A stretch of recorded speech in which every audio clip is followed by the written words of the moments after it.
মূলত এই বিষয়টি আপনারা নিশ্চয়ই অনেকে জানেন, ইতিমধ্যে দেখেছেন। এটা নিয়ে অনেক আলোচনাও হয়েছে, অনেকে আলোচনা করেছে, এবং আমিও এই বিষয়টা নিয়ে আলোচনা করতে চাই। এবং এই বিষয়টা নিয়ে আমি এর আগে বেশ কয়েকবার আলোচনা করেছি। আপনারা যারা আমাকে নিয়মিত শোনেন তারা নিশ্চয়ই দেখেছেন। সেটি হচ্ছে, আমি একটি পোস্টার আপনাদেরকে দেখাতে চাই। আমি এই পোস্টারটা এরকম যে আসিফ মাহমুদ সজীব ভুইয়া উনি উনি বলেছেন, আওয়ামী লীগের কেউ যদি কোনো অন্যায় না করে থাকে ক্ষমা চেয়ে স্থানীয় নির্বাচনে অংশগ্রহণ করতে তাদের বাধা দেওয়া হবে না, তবে গণহত্যায় জড়িতরা নির্বাচনে অংশ নিতে পারবে না। এই তো এখন প্রশ্ন হচ্ছে, আমি জানি না উনি এটা কি জন্য বলেছেন, এটা উনি এভাবে এই ফর্মের কথা কেন বলেছেন আমি জানি না, আই এম নট শিওর। এই ব্যাপারে হয়তো আপনারা ভালো জানবেন। কিন্তু আমি বলেছিলাম যে বিচার প্রক্রিয়ায় যারা দোষী সাব্যস্ত হবে এবং এই আওয়ামী লীগের যারা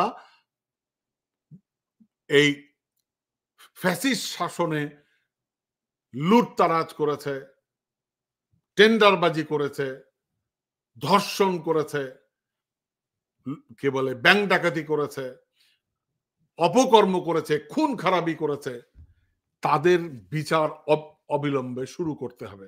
আমি জানি না বিচার শুরু হবে কিনা। আমি বলেছিলাম বিচার শুরু করতে হবে।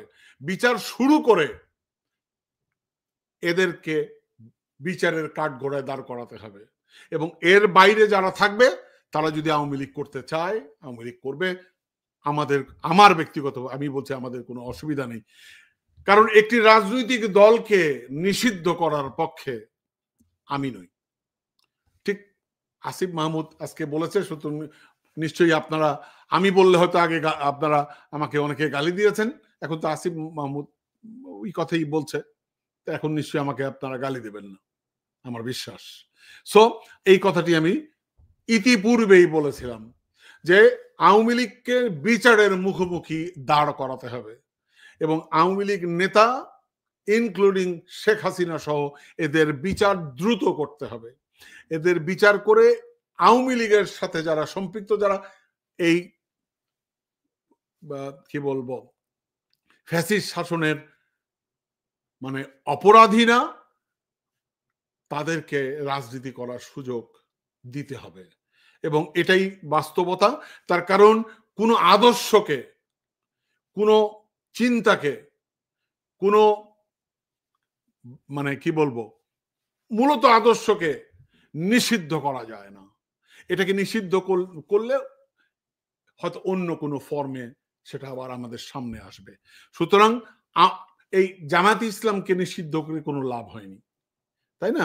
সো নিষিদ্ধ করা, রাজনৈতিক দলের নিষিদ্ধ করা আমি সমর্থন করি না।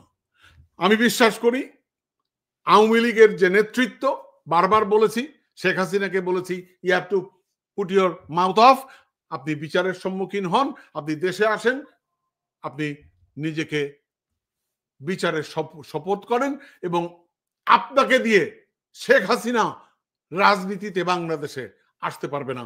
এবং আওয়ামী লীগের যারা আওয়ামী লীগ করতে চান তাদেরকে কানে পরিষ্কার করে বুঝতে হবে, কানে এই কথাটা যাইতে হবে, আপনারা কোনো অবস্থাতেই শেখ হাসিনাকে বাংলাদেশের রাজনীতিতে আর গিলাতে পারবেন না। এটা ইম্পসিবল। অর্থাৎ যারা বাংলাদেশের রাজনীতি করতে চান, এই শেখ হাসিনাকে মাইনাস করে আপনাদেরকে আসতে হবে, এবং শুধু তাই না, আপনাদেরকে ক্ষমা চাইতে হবে যারা অপরাধ করেননি, যেটা সজীব বলেছে, আপনাদেরকে ক্ষমা চেয়ে আপনাদের এই জঙ্গি ফ্যাসিস্ট শেখ হাসিনাকে মাইনাস করে রাজনীতিতে আসতে হবে। ঠিক আছে? সো এ বিষয়ে বিস্তারিত পরে বলবো। নিশ্চয়ই এ বিষয়ে অনেক কথা আছে, অনেক কথা আমরা হয়তো অনেক বিতর্ক আছে, এটা নিয়ে আরো অনেক কথা আমার বলার আছে, আমরা সেই বিষয়টাও বলবো পরে। সো আশা করি আপনারা আমার